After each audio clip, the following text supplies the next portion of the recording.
when it comes to like actual marketing, when you're paying marketing dollars, you put this intention behind because there is an expectation of what the results will be. I think when people are posting on social media, sometimes they'll be like, well, let's give it a try and see if it works because it's free. So you might as well. No, it's not free. Everything has a value, right? So you're either eroding your own trust or you're building it.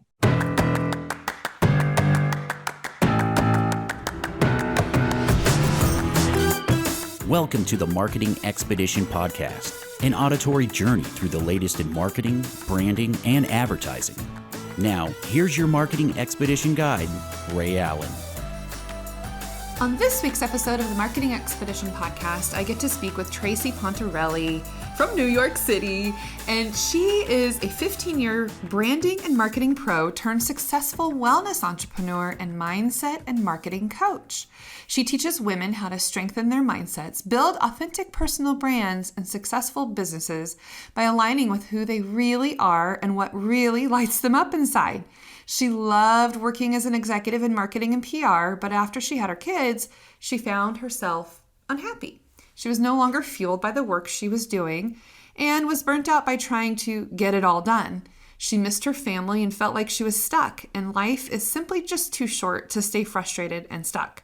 So she quit that job, and that's when the real work began.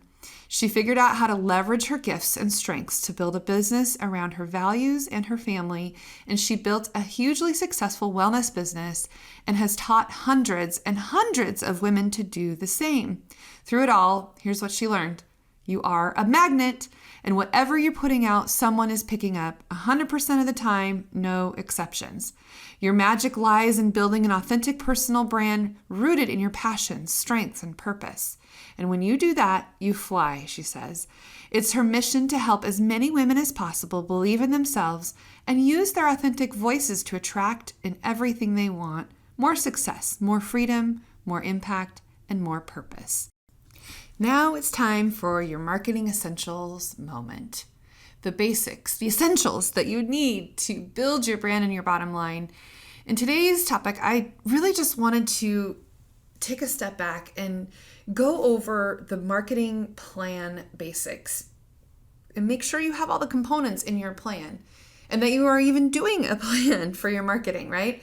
So first things first, we want to do market research. We want to collect and organize and write down any kind of data that we can find in our industry that we're wanting to build a plan around. And who's buying? Who is the people that you want to sell to? What is it that you're selling specifically? We're going to talk about that. Some areas to really think about and consider while you're looking at the research that goes into your marketing plan. What are the market dynamics? What's going on in the marketplace right now? Is there seasonality to consider? What are some patterns? What are your customer demographics, the market segment, the target market, the needs, their buying decisions? What are they doing? And of course, what is the product all about or service, right? And what's out there now already? What's your competition offering? What are they doing to attract the people that you want to attract even better? And what are the sales happening in the industry? What kind of market share are you going after in this industry? What are some benchmarks? What are some things that you can glean from by looking at market benchmarks in your industry? And who are the vendors that can also supply you with good information, people that you would buy from to support your product or service that you're about to go do or enhance if you already have a product or service out there in the market? And then really digging deep into that target audience that you want to go after. Finding that niche. We know niches make riches, right? What is it that you can do to really create that product or service that's going to fill the need of those that you want to serve? And then thinking about how you're going to describe your product or service and what is going to be relatable. What does your market want and what do they currently use? And what do they maybe not even know that they need that you can provide to them? And what can you do to make sure that they know all about what it is that you are doing? And then digging even deeper into your competition. Describe your competition. Who are they? Are there some people who are maybe the outliers that could be co-opetition, I like to say? Those that maybe have similar audiences as you do. Maybe there's some crossover, but not enough to warrant, but yet still have that industry understanding of who they serve and how they're serving them. And what can you do to relate to them even more with your offering, the pain point that you're solving for the needs that they may have? And how can you go above and beyond and serve those needs in a different way than what your competition is doing? And then go back and think about your mission statement, your vision of who it is and why you want to do what you do so that you can relate back to all of those things that we're talking about. Who is it that you're selling to? What specifically are you contributing to selling to those people? What's the distinction? What's your unique selling proposition? What makes you any different or any better than your competition? And why is it that you're better? What can you do that's going to make it even more unique to them to then want to come to you instead of your competition? And thinking about the process that you're going to go through in order to make those distinctions. And then thinking about the strategy and the plan that you're going to put in place now that you have research into your market, your target audience, your competition. Now thinking about some of these strategies and promotional and advertising strategies that you can do and consider putting forward. Of course, it's all going to be dependent on a budget too, but let's think about some of the things that you could take in putting your strategies forward. What's your networking strategy? Where is your market? Go to where your market is. Are you going to use direct marketing? Sales letters, brochures, flyers, landing pages? What are you going to do to have that direct impact? And what kind of advertising are you going to spend money on? Is it print? Is it socials? Is it directories? Is it, where are you going to put your message in front of your audience that you want to attract? Are you going to do some training programs or show your expertise just enough to where they want to trust to buy from you because you're giving your expertise just enough to give them that idea that you have the value that you can offer? And that way you can also increase awareness by doing these things. Maybe you want to write blog posts or articles or give advice or do those things that will help you continue to build that trust as an expert in your field. Maybe you want to do some direct or personal selling. Maybe it's publicity and press releases, doing something press-worthy to get your name out there and build awareness. Maybe you're going to attend trade shows or participate in trade shows or have a booth at a trade show within your industry. Or your website. Think about all of the things that we can do with the marketing strategies that can go into your website with landing pages and QR codes that can drive to a specific page. Lots of different marketing strategies and advertising and promotional and PR that we can think about. And of course, putting a priority on all of those things so that you can do some things really, really well and not try to do all of the things, right? Because if you do many things, you're not going to do anything well. If you do some of those things, you can dial those in really well and then move on to the next tactic that you may want to take. And think about your pricing and your positioning and your branding. With all of the information and research that you're gathering now and establishing those strategies and determining how you're going to charge your customers. Maybe it's a membership or a subscription based with recurring revenue on an ongoing basis. Maybe it's just a one-time fee, or maybe it's a high ticket item, or maybe you've got some upsells that you can add on to what you're doing. Thinking about how you're going to position what it is that you offer and on an ongoing basis. We love to be able to create memberships or subscriptions or things that people want to continue to buy from you. So it's just not a one and done ordeal. And then that way you can also continue to build that brand awareness by having repeat loyal customers on an ongoing basis. And then thinking about all those strategies and planning and prioritizing those things, how are you going to spend the money? And how much are you going to invest up front as an initial injection to get all the things going? And maybe revamping if you have been in business for a while and you need more to go. So think about the budget and how you can do it. And sometimes we work backwards where we think, okay, here's the budget you have. Now what can we do within that budget and that timeline and that time frame?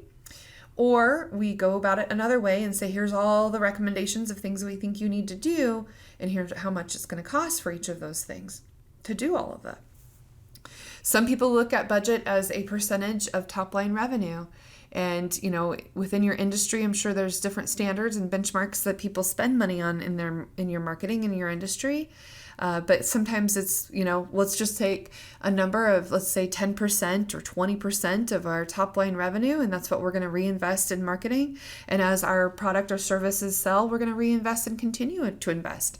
And the idea is to gain more new loyal customers and have their lifetime value of what they spend with you increase over time. And that way too, we want to look at, okay, if we're increasing our customer base, we want to be able to get so efficient at what we're doing and gathering and gaining more new loyal clients that we don't have to spend as much to get new clients, but then also retaining the clients that you currently have and having a whole strategy plan around retaining those clients that you've worked so hard to gain and get, and then increasing their lifetime value of what they're going to spend with you. So establishing those quantifiable marketing goals, using numbers where you can, or even sentiment scoring on a scale of 1 to 10, how likely would they buy from you again?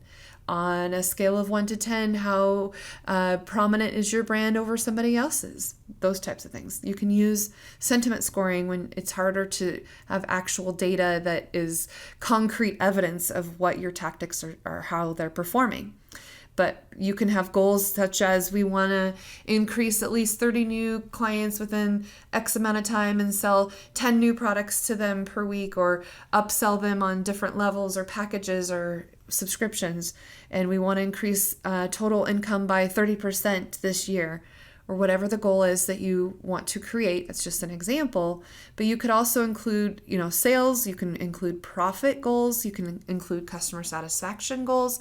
You can make goals based on customer reviews and making sure that you get a 5-star review, or think about the different tools that you can use to be able to track and measure. I always say, measure what you treasure, automate what you hate, measure what you treasure, and dump what you don't.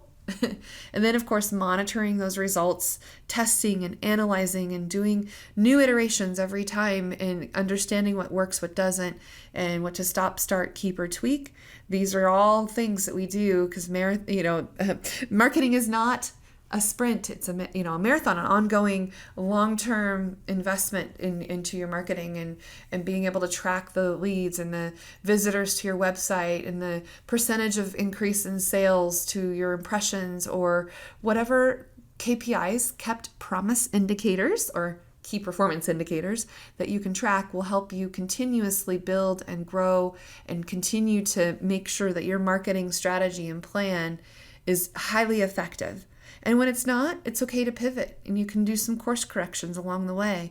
And as you understand and learn and grow and fail forward faster, and you can use that to your advantage and use those experiences to significantly impact the results that you're receiving. And of course, think about how those results are going to continuously build and scale and grow your business. So if you don't have a marketing plan and you need some help with some of this, always feel free to reach out to us at Peppershock Media. This is what we love and do, and we are passionate about it in helping you solve some of your marketing problems you may have. I always say, though, we don't have problems, we have opportunities.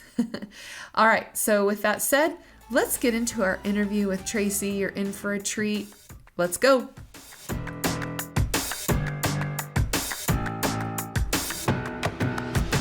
Welcome to the Marketing Expedition podcast. I'm your host, Ray Allen. I'm the president and CEO of Peppershock Media and the founder of the Marketing Expedition community. And today's guest, we have Tracey with us. Welcome to the show, Tracey. Hi, Ray. So good to be here. Yeah, I'm so happy to have you all the way from New York City. Big Apple. That's right. So Tracey, let's just give a background about you and what you're up to now. Just give us a overview just so that our audience can know who we're talking to today. Yeah. I love telling my story because it's an example that no experience is wasted. Nice. Right? It all shows up. If it hasn't shown up yet, just give it time. It'll show up.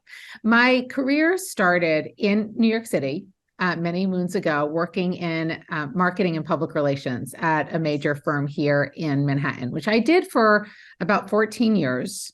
And then I started to have kids. My early 30s, I started to have kids. I can relate to that. Yeah, my husband works in finance here in the city. It started to feel like it was an impossible task. And I think also just God, the beauty of having children is so many gifts, but one is that you realize that what you've been so focused on might not be the only thing. And so it really gave me some perspective. And so I decided to stop working full time. I tried to freelance for a couple of years, really just wandered around trying to figure out who I was. And through that process, I decided to take a pivot and go into wellness, which is really a passion of mine. So I've been an instructor on the side, kind of doing that alongside everything. So I really kind of dug into fitness. So I got recertified as a personal trainer. I went and got certified as a wellness coach, and that had kind of headed me down this path of wellness, which has been so fun. Yeah. And then through that journey, I started to partner with, and I've done it a couple of times with different network marketing companies as a way to expand my reach and help more people get healthy. And through that journey, which I love that industry, it really, people will say, well, that was really easy for you because you were a wellness professional. And I say, no, it worked for me because I was a branding professional. Yes. And I a market. It wasn't my wellness, it was my marketing background. And so I really, what I've grown into is really helping coach solopreneurs who do a lot of their work on social media, using social selling as one of their main tools, helping them understand how to define their personal brand in a meaningful way, and then how to show up on social media in a way that's attractive.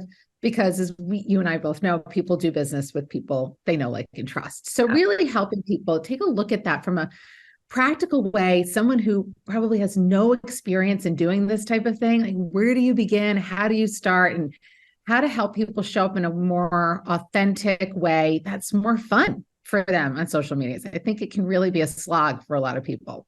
Absolutely.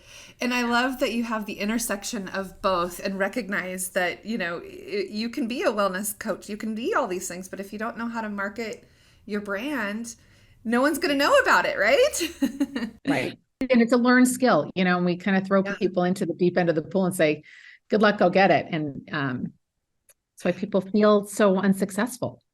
It's true. And I think it's so helpful when people can hear positive stories about how things have transitioned for them. And I also recognize, having a career and kids and doing all the things, right? And wearing so many hats.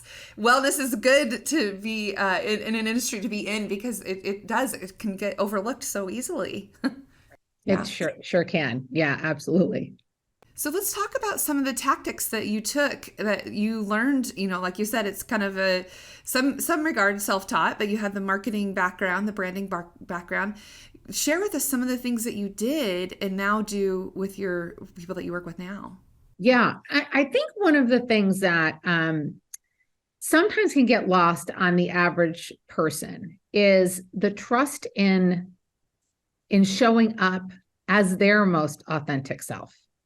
Right. So that idea of that personal brand not being your logo, your colors, right, your like brand identity, but who are you and how do you want to show up in the world? What lights you up? What gets you excited? What are your passions? And how can you take that most authentic version of yourself in the best possible way and use that to match up against your target avatar? So I think people jump to the avatar, right? And oftentimes I feel like this is where that imposter syndrome kicks in, right? Because we go straight to the avatar and then a lot of imposter syndrome, like, I don't feel like I can properly serve this person.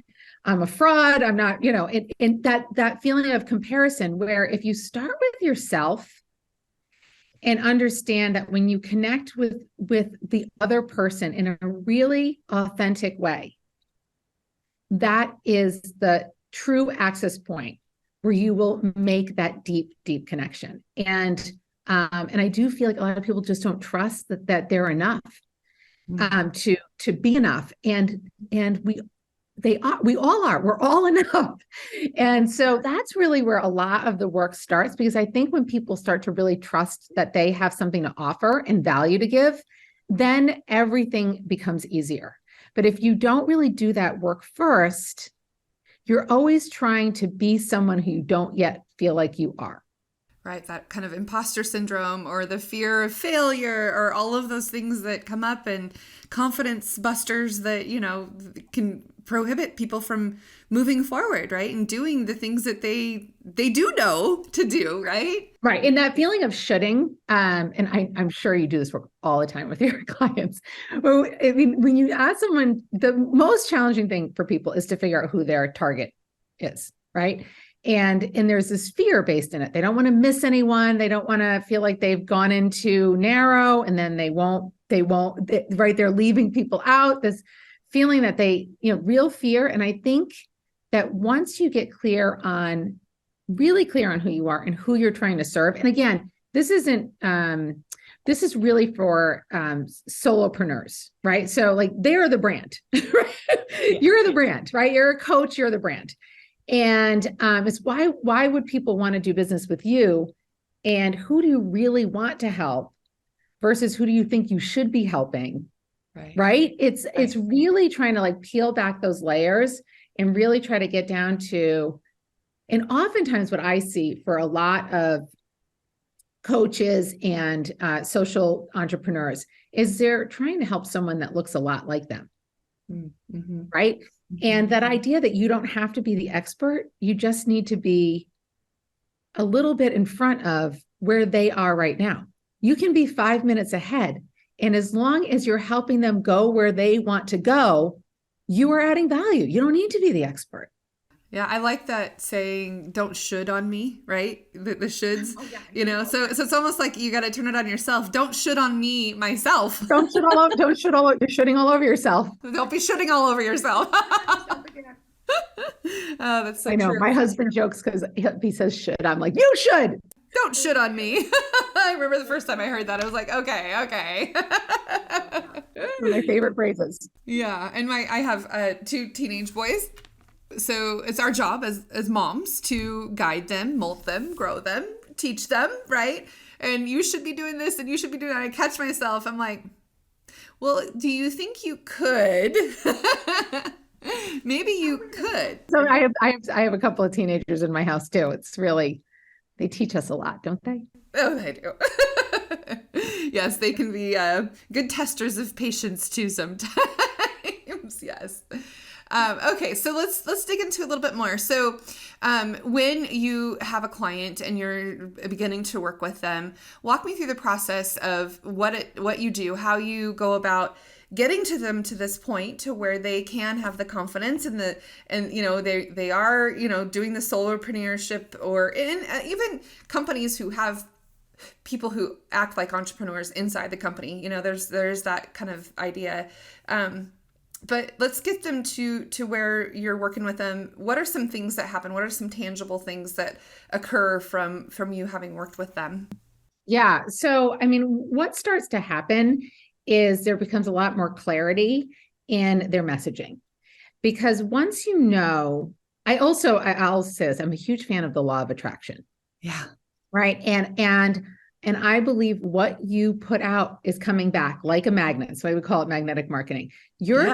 Whatever you put out is coming back to you 100% of the time. You're either pulling it towards you or you're pushing it away. And I mean, we all see this on social media. Somebody we really resonate with will press follow. Other people will say, oh, that's not my jam. Right. So really helping people understand that the intention behind the activity is the most important thing. And so you really want to know why you're doing any activity. What is the intention of that activity? What do you hope to accomplish, instead of throwing things out there and hope that they stick?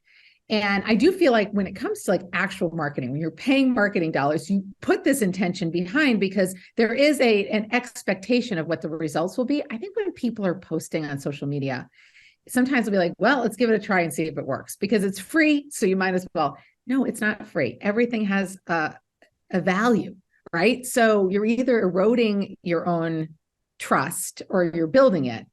And so what I start to see is that people can really build those brand pillars.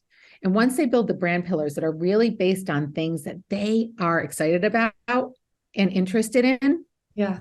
And frankly, I mean, everyone has their opinions, but if you're working on something that doesn't light you up, I would say take a step back and decide how you're deciding to spend your days, because we're not here for that long. And so if you're working on something that does not bring you joy, does not get you excited, that's a really important question to be asking yourself, why you're still doing this and how can you start to shift to something that brings you more joy, right? Mm-hmm. So I'm making the assumption that people are doing stuff that they really love. Right. Once they line it up with their brand pillars, then the rest of the content creation becomes easy. And so I have a magnetic marketing course. And so then I start to help them understand, what does value look like in your social media content? How are the different ways that you can do that? What are the different platforms? What's the content that works best on there and all that stuff? But that's kind of like at the end of the process, right? The first process is get really confident and grounded and solid in who you are and who you're helping. And then the rest really starts to take care of itself. I very rarely struggle with social media content because I know who I am and I know who I'm trying to serve. So it kind of comes easy to me because I've landed on it. Now, did I know it all at once? No. Has it changed over the years? Sure. As we grow, so does that, right? So I try to help people understand nothing's like nothing's written in stone. You evolve. As you evolve, this will evolve too. And I think people just start to really trust themselves. And I think it's good to reiterate too the fact that it's not necessarily about how many followers you have, right? It's about the people, like you said, the people that you want to serve, that you feel that you're lit up about wanting to serve, and those quality people. It's quality over quantity, right? I mean, it's so much people are like, well, how many followers do you have, or what's your social, all the things that doesn't necessarily matter as much, right? It doesn't matter. It doesn't matter at all. In fact, you look at gosh. And I know marketing is about pain points and fear, but I'm sure you as well as I do, everyone's probably listening to this has been hit up on social media with these, people that tell you they can get you followers.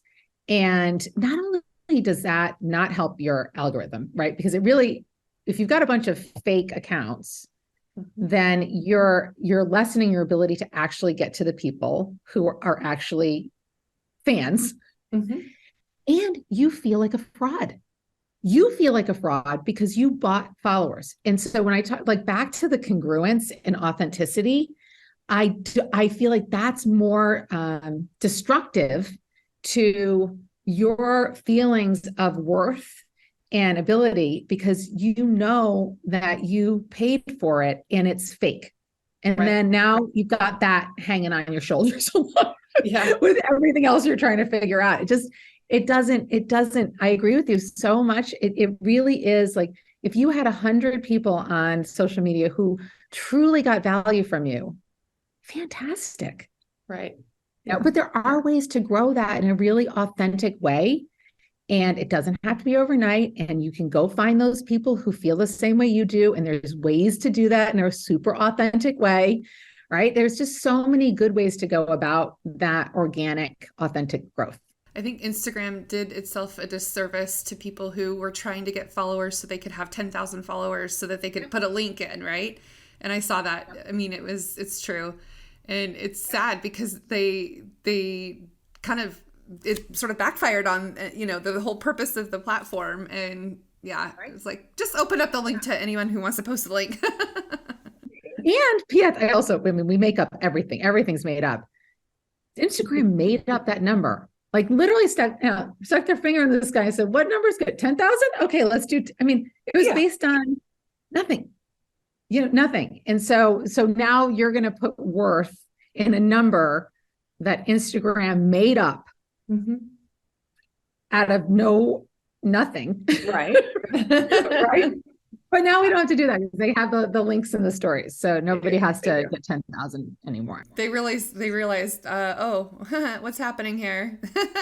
They built a little cottage industry of people selling fake followers. Yeah. They didn't intend to. Yeah. Totally. Yeah, and it's interesting because now I think they were for a while toying with not having how many followers or how many likes were on there as a social experiment, and I didn't follow it to see if that is true. I don't even know if they did that or stuck with that or not. So some people can turn off you can turn it off. Yeah. Okay. Yeah. That was a while ago that I saw some article about it. I was like, oh, that's interesting. It'll be an experiment to see, because people are so, we're so frenzy about how many followers and how many likes and how many shares and all that. And yeah. No, I love social media for so many things. And I look at all the good it can do and connect people. Like, I'm starting a book club tonight. Oh, good. Yeah. And I put it out on social media, and like 50 people are now going to be part of the book club. And we all connected on a Facebook group, and we're connecting on Zoom. I mean, thank God for this stuff, right? Like, it's really fantastic. On the other side, when we think about judgment and comparison, which are the things that really make us most unhappy, it's a constant ability to judge and compare, right? You like something, you don't like something, you're judging the content in the people, and you're comparing. And so it really does take some discipline. Yeah, I'm sure we'll be having these conversations about social media. It seems like it's really starting to kick up, and I think it's an important conversation. So we got to figure it out. This is, it's obviously not serving a lot of people that get on there. Oh yeah, and you can go down a TikTok rabbit hole for hours if you're not careful, I mean, I'm on TikTok. I don't do a lot with TikTok, but I mean, I watch other people's videos, and pretty soon it's an hour later, I'm like, what in the world? I mean, that's remarkable what they're able to do, because they can send you more of what you like just by how long you watch something. And then before you know it, it's like a perfectly curated. Actually, my son and I'm going to digress a little bit. We were in the car. It's a New York City thing. It's alternating sides of the street parking today. So we were sitting in the car waiting for the car sweeper to come so we could go out and back in. And we were both joking about how his TikTok, so he's 19, his TikTok looks nothing like my, like we have not one thing that overlaps on our TikTok. Yeah. Oh yeah. I can imagine. I know if we first got it going, he was 12 at the time. Now he's 15, but he helped me, figure out TikTok, and he did, all the filters and all the things. And he was like, here, you need to follow these people. So when we very first started, my 12-year-old set me up with people to follow. So I think my algorithm got a little skewed. Yeah, it was fun though. And now a word from one of our sponsors, Coach Outlet. I don't know about you ladies, but I love my Coach purses. And guys, if you have a special girl or a mother in your life or a sister, I'm guaranteeing they're going to like it too. So go to peppershock.com/offers and select the link, and you'll get $10 off your first $100 order on Coach Outlet products, courtesy of your friend, me, Ray Allen. So peppershock.com/offers, go get your $10 off your first $100 today at Coach Outlet. So just I kind of want to dig a little more into some of the tactics and things that our audience listen for as, ideas that they can get or inspiration on, ways that they can improve their marketing and building their brand and their bottom line, right? So what are some maybe resources or some, platforms or things that you've used that have helped you along the way that you just you have to go to this page, or you have to listen to this podcast, or you must do this or read this book or something like that? Yeah. Well, I'm going to start with the law of attraction stuff. Yeah.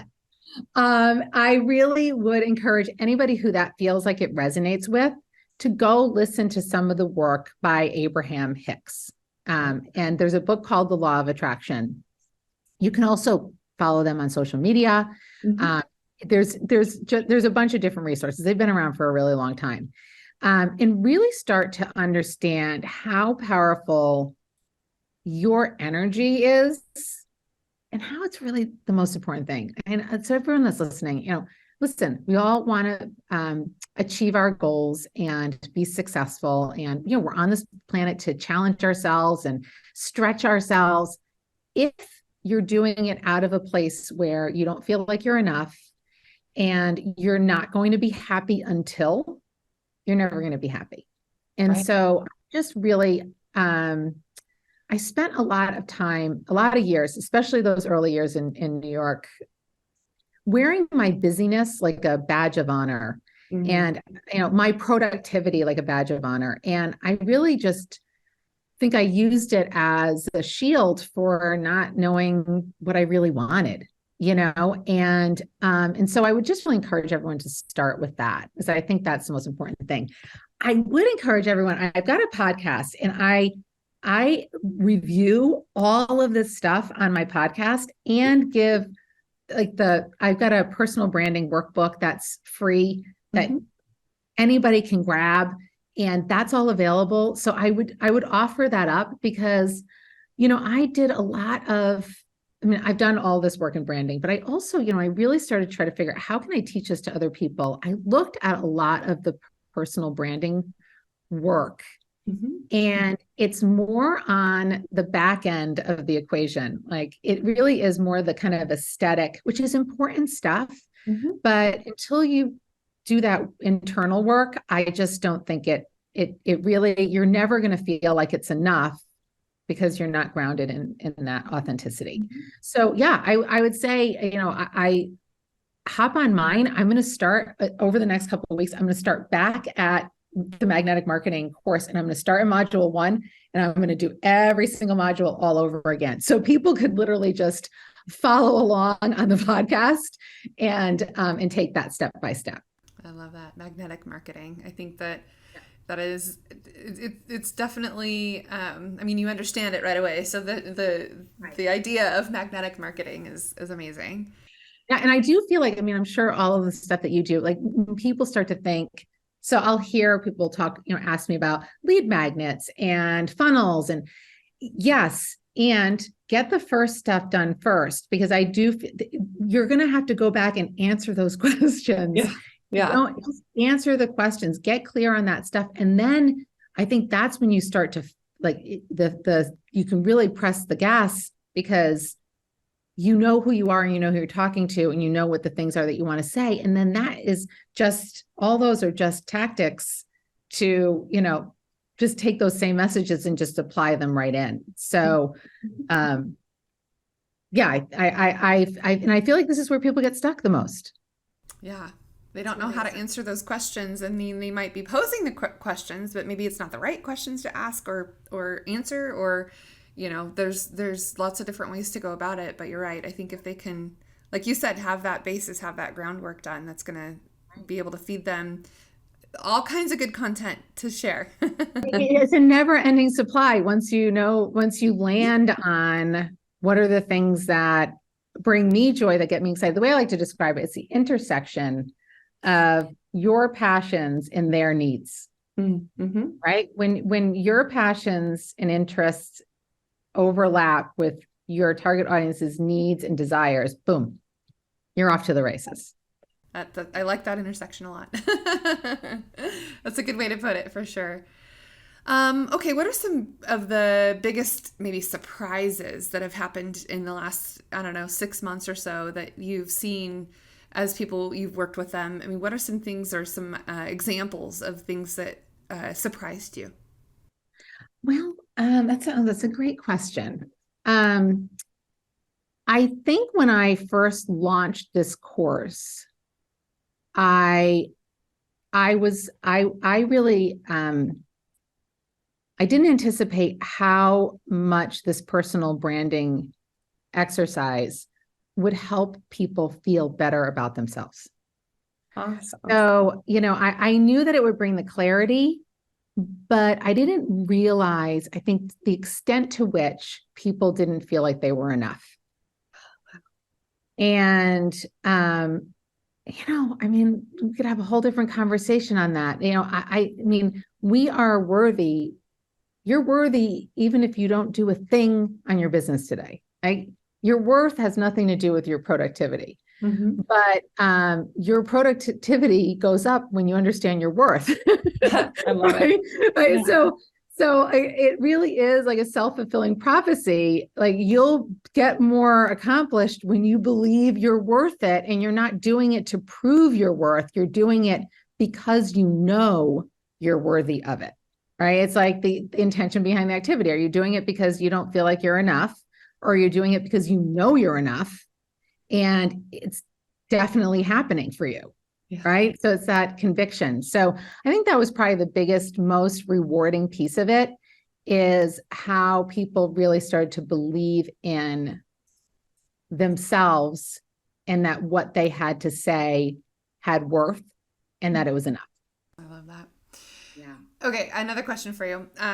Because we all are in this marketing journey together, and I'm curious to learn, what you would do if you had an extra, let's say, $50,000 to spend that you just, were able to get granted, or somehow you had some waterfall of money come in, and you've got this $50,000 that you have to spend or it will go away. So you have to do it. What would you spend your $50,000 on? So I'll tell you, my instinct right now would be to spend it on Pinterest advertising. Pinterest, interesting. Yeah. So I've been getting very excited about Pinterest. Okay. I started to dig into it more. I'll loop back with you in a couple of months, because I'm only a couple of months into this process. Yeah. But it has been very frustrating. And, things like podcasts, it's great to have these as like longer format, Right. longer self-life content, right? And again, the idea of going macro to micro content all comes when you know who you are. You know what I'm saying? Yeah. But the idea that Instagram and Facebook is so flash in the pan, and you create a piece of content that's really valuable and then it's gone. Mm-hmm. Pinterest is a search engine. Right. And so the same content can live there and have a life much longer, and send people right back to those same offers that you have. Mm-hmm.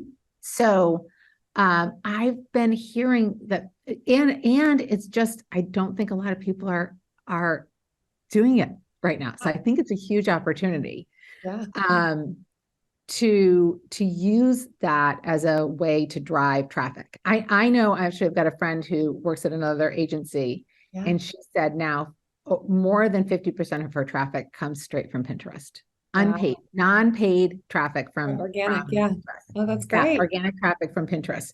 So I think it's a huge opportunity. I think a lot of people aren't doing it right now. So if you're listening, Yeah. I think it's a huge opportunity, and that stuff stays because it's searchable. There's another vortex. Be careful. Set a timer when you go down the Pinterest loop. But and it is. I think it is an opportunity because people don't always think about it. But when you're searching for things, Pinterest still comes up. And I think I heard that it's like the second or third largest search engine next to Google and YouTube. And you can post all of your own content on there and be part of the search engine. Totally.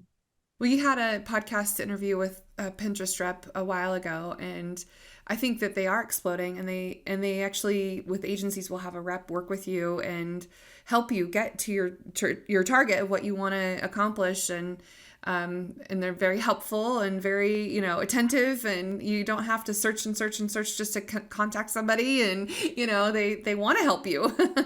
Yeah, and you can create content and then put it into Tailwind, which is a great app that is an auto scheduler. And you're not penalized for doing that auto scheduler like you can be on other platforms, right? Other platforms don't love when you're not physically on the platform. Pinterest is not like worried about whether or not you're there when that content's posted. And I think there's just so many good strategies to show up on other pages and add value. And it's really, it's pretty brilliant. Jenna Kutcher does a good piece on Pinterest if anyone's curious about it. She's got a good free training on Pinterest. Awesome. That's definitely one I'm going to add to my list of things that I have socials that I check, and I try to schedule how much time I'm on them and what I'm doing. But I need to do that again because it's not a part of my regular, schedule to look at it. So definitely something to consider doing. Okay, maybe two more questions. You ready? Yeah, right. Okay. What are some of your, and I love this question. What are some of the maybe the characteristics, maybe some of your worst and best characteristics that you feel that have served you well in your career? Hmm. Yeah. Yeah. Okay.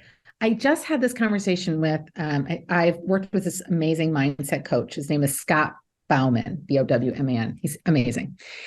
And he allowed me to thank my hustling self for Nice. creating all that I have.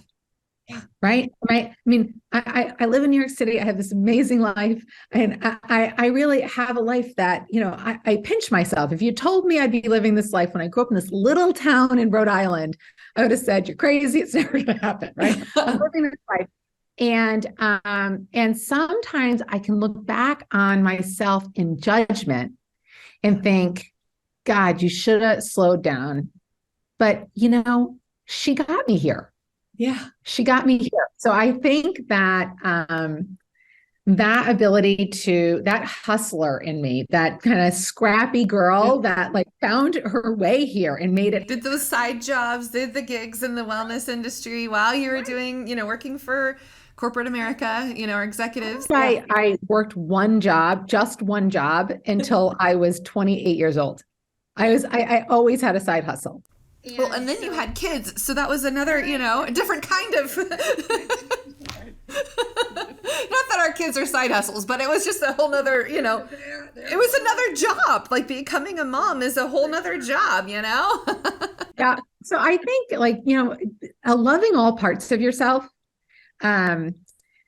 But I would say that hustler in me, I just like, I gotta love her.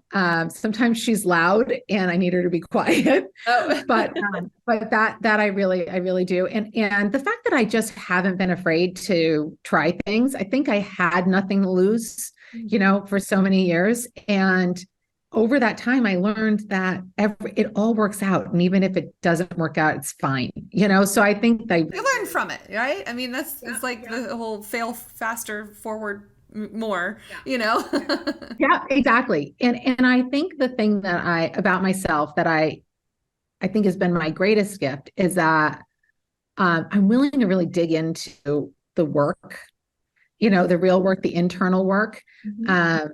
And that's been my greatest gift, because those are where the breakthroughs are, when you're willing to just look at how you think about things and be willing to be open to look at them differently, and not, that growth mindset, that growth mindset, I'd say, is probably been my greatest gift. And the older I get, the more I realize I don't know a lot.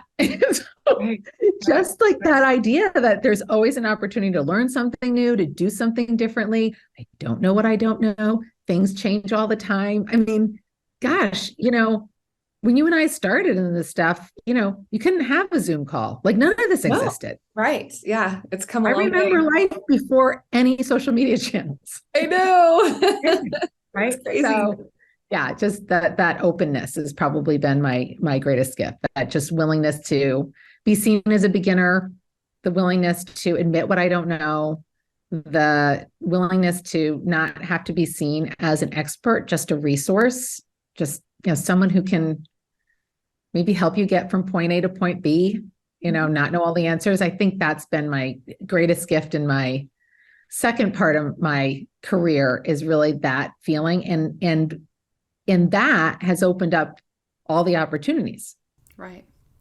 Well, and I think that there's something to be said about the people who are lifelong learners, who want to learn more and broaden their skill set and do things that are going to continue to progress them in their careers, not just because the job wants you to, or not because, your boss tells you to, but if you have that genuinely, desire to pick up new skill sets, pick up new things that about yourself, and doing that professional development, it's going to get you a lot further in your career path than if you just do the, I'm going to work 9 to 5. I'm not doing anything else beyond anything else on my own time, versus spending time on yourself, right? There's that phrase that says the uninspired can't inspire. Yeah. Right. And if you're not doing anything to get yourself excited to learn something new, how can you get anybody else excited? Right. It's that curiosity. I like to call life school. We're all here just taking lessons, learning what we're supposed to learn. If you just keep saying, all right, what's the next lesson? Where's my next lesson? What is this moment teaching me right now? Yeah. What's the lesson in that? What did we learn? Exactly. There's always a lesson. Sometimes they're a little painful, but they're always there. After every project we do, we do what we call a postmortem, and we, talk about the good, the bad, the ugly. And it's like, it's one more meeting that we have to attend. Oh, brother. But it's on my perspective, like, if we don't process what did we learn, what went well, what didn't go well, and, what could we do differently or better or more efficiently or be more productive. And I feel like sometimes people just get going so quickly that they want to dismiss what the experience that they just had and not absorb it and recognize recognize the celebrations, right? The wins, but there's always going to be some things that could be improved, right? That iteration of improvement. Yeah. Yeah. There's a great book. I'll leave this as the last suggestion. And I recommend this to everyone. It's called The Gap and the Gain. I don't know if you know Dan Sullivan, strategic coach. Okay. He and his amazing man, Ben Hardy, co-wrote this book together. And it's about measuring backwards instead of always looking forwards, because there's always another thing. You're never at the forward thing, right? You're never there. There's always, the horizon's always in front of you. And so that practice of looking back, saying, what did I learn? What would we do differently? Like what did I gain from that is one of the keys to happiness. Yeah. Yeah. Or else you're always you're never really in it. Right. You're right. You're always on the treadmill. And actually, I can still remember when I was working in my 20s, and I said to my sister, I was always working, I was exhausted. And I said, after this project, it'll be better. And she said, that you say that all the time, don't you? It's like, oh, do I?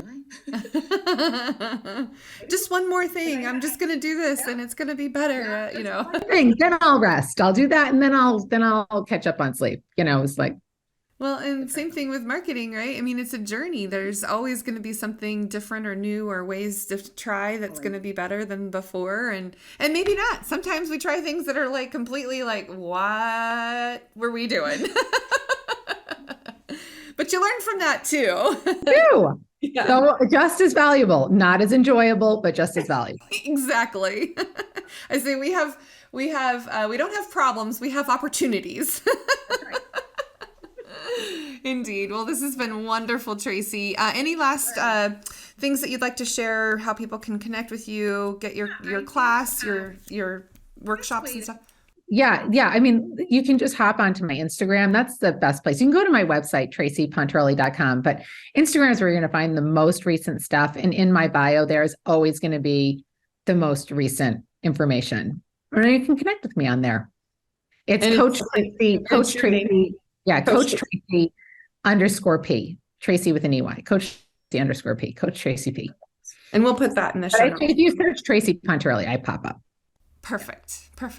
Well, excellent. So thank you so much for joining us today and sharing your nuggets of wisdom. And there's lots of quotable moments for you. I think that's great. And for those of you listening now, the best thing that you can do for Tracey and I is to share this with others you think need to hear it, right? Right. And also be sure to subscribe to the podcast as well as, what's your podcast, Tracey?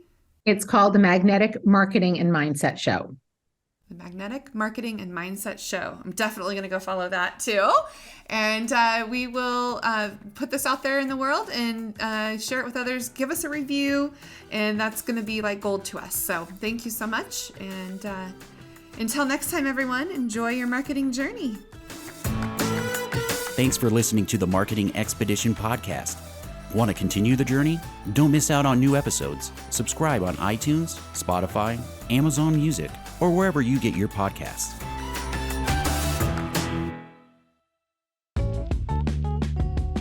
Wouldn't it be great if there was one place you can go to get all the latest information and tips about marketing and advertising? The Marketing Expedition community is that place. People like you gather in our online community to build relationships with others and find the latest marketing trends, tactics, tools, and technology. We help you build your brand and your bottom line. Start your adventure today. Visit themarketingexpedition.com to find out more.